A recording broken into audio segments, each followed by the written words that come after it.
Hello, back again. I'm Jack the Turner, and today I'm going to show you how I turn this piece of, I think, black butt, this piece of wood, into a small-sized platter.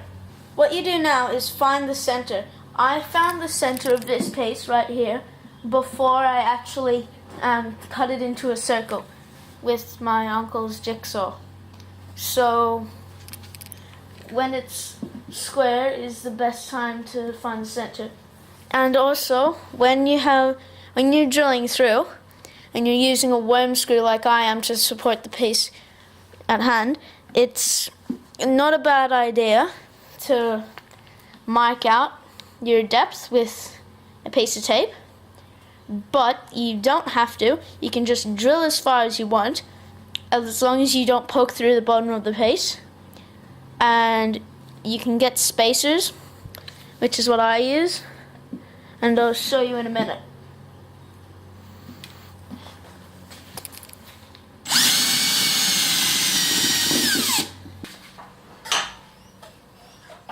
So what I do now is I get my Vic mic chuck, VM120, and I thread it onto the lathe, onto the lathe spindle, lock it down, and this is what I am going to use, this screw here, to attach this piece of wood. It is too long to go through all of that. So what I do is I tighten it up, make sure it's running true. There's a bit of wobble in it.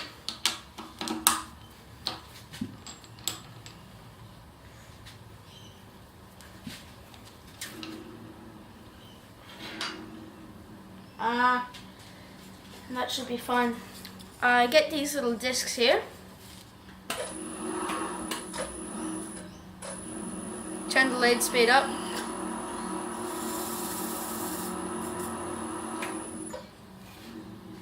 And that's how I reduce the effective length.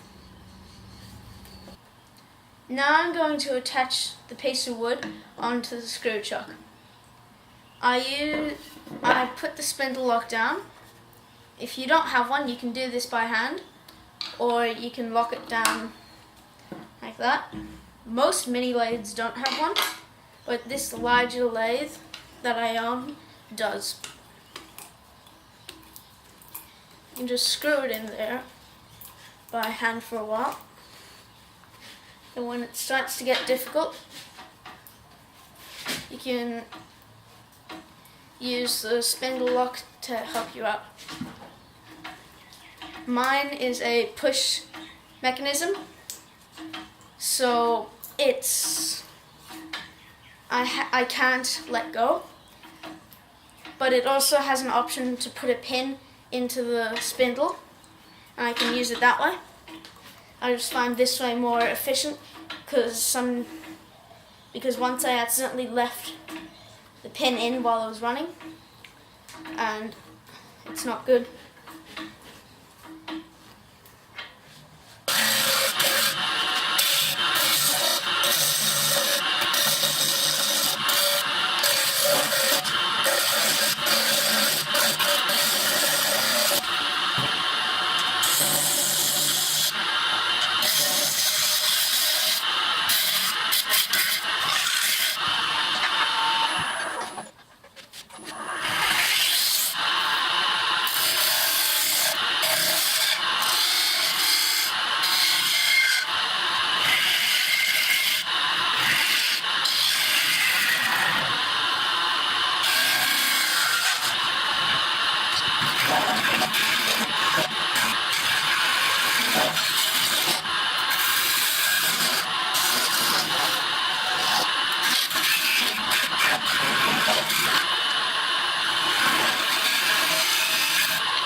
Now I'm going to start sanding, but before you start any surface, make sure that you wear the appropriate sanding protection.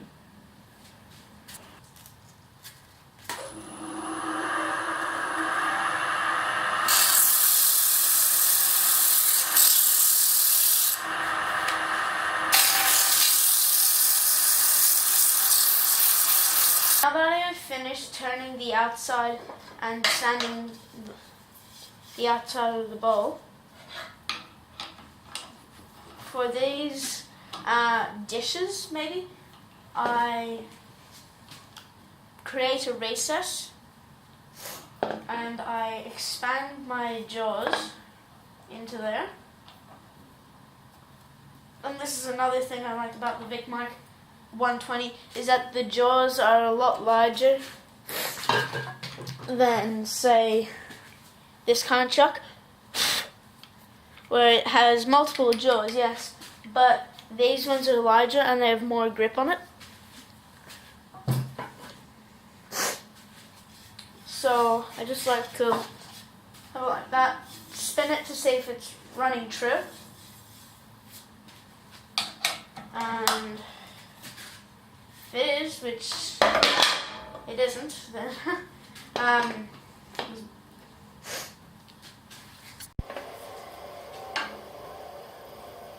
now I will proceed to true up the surface of the bowl and hollow out the center.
and that's why you wear safety equipment. So that video didn't go quite as according to plan. I had a catch with my bowl when I was taking the gouge out to clean up the inside. I'm not really sure what happened, but the bowl kind of exploded in half. Luckily I was out of the line of fire, but as you can see, I had the right idea with the shape. That's kind of what I was aiming for. A thin thickness down here, and a shoulder there, and coming up like that. So instead of being a moment where I'm disappointed with my turning, I think that was also an opportunity so I can see where I was with that bowl and where I could improve it next time. I think next time I might be able to make this part here a bit thicker and maybe this part here a bit thinner.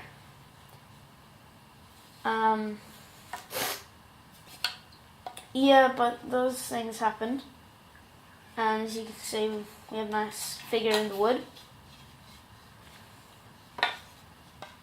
But there were already some minor cracks there, but I didn't think that they would go that far. And as you can see, there's also a deformation in the wood there as well. So fortunately that didn't hit me. I'm very pleased about that, but all in all, I think today was good to see the profile of my bowl and how I can improve on next time, and also learning with how I got that catch to be more careful when I take the gouge out from the bowl. So it was a bit disappointing with this and quite scary, but these things happen and I just hope they won't happen again.